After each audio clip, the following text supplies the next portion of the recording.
Hey friends, welcome to my first ever YouTube video where I read my blog.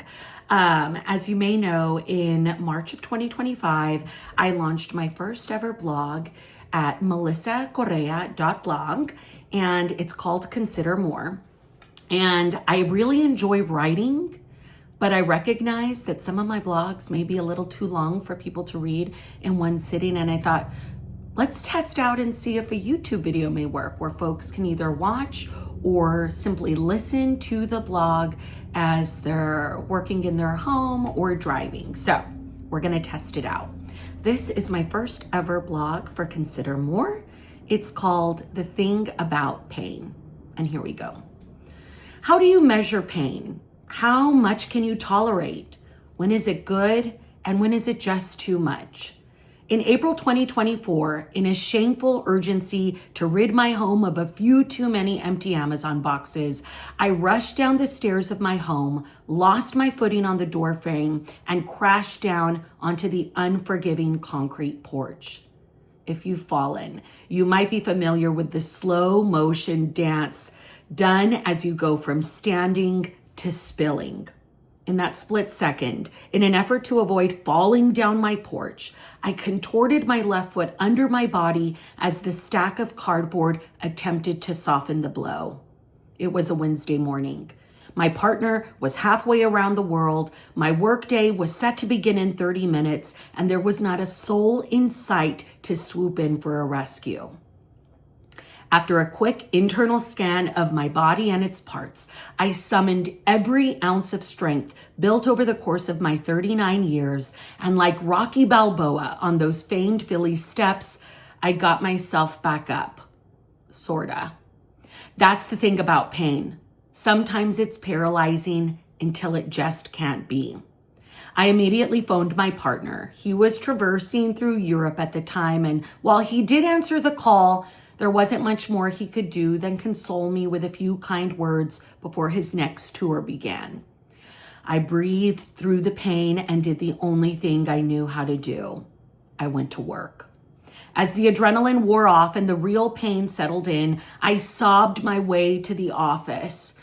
20 minutes of breathing through unbearable pain, quietly calling on God to get me safely to the parking lot. Pain is real, but so is God. And while I never set out to test him much, God did place people in my path. Friends who helped me that day, a doctor who diagnosed a sprained foot, and the wisdom to rest for the next 4 weeks. In those 4 weeks, I learned to live with the pain. It's not as difficult as it sounds, especially when we consider that the world keeps going. You see, whether it's a sprain or heartache, grief, or betrayal, dreams unrealized or unrequited love, I'm convinced far too many of us learn to live with pain. I followed the doctor's orders. I stayed off of my feet for 4 weeks. Then I walked the equivalent of 2 marathons across Paris, London, and Amsterdam. The pain lingered. I saw an orthopedic foot doctor, woke up early for physical therapy, and paid close attention to every step I took.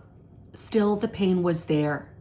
I tried my very best to explain what I was feeling to family and friends. I lovingly accepted their advice. Ice, heat, stretch, rest, ankle braces, vitamins, and massages. Still, unrelenting pain. I could walk. I was walking miles. My doctor said I was fine to keep walking as we slowly took every possible image of my foot. X-ray, MRI, CT scan. My left foot became a celebrity, garnering all my attention and mesmerizing me with mystery and intrigue. I felt guilty when I would ask for a moment to sit and rest. I looked fine. My gait was fine. I seemed fine living with the pain. The shame that came from hiding those Amazon purchases birthed a new kind of shame. People won't believe me. They'll think I'm lazy or lying. How do you measure pain when life keeps moving? How do you quantify grief if you can still make it to the grocery store? How do you explain a broken heart if you can still laugh at a joke? By December, the pain was affecting my entire day. I'd cry myself to sleep. I'd avoid my favorite shoes. I'd take the elevator instead of the stairs. And then, like a Christmas miracle, after months of imaging, my doctor finally found it. A fractured heel bone. A 3-millimeter crack was wrecking my world. It wasn't healing. It wouldn't heal. I had a choice. Keep living with the pain or have surgery. Relief. Wrong. After living with the pain for the better part of a year, the fear of my first surgery set in. For weeks, I wondered if I could just keep pushing through. The thing about pain is it can become comfortable. Being angry can become comfortable. No need to engage, just stay mad.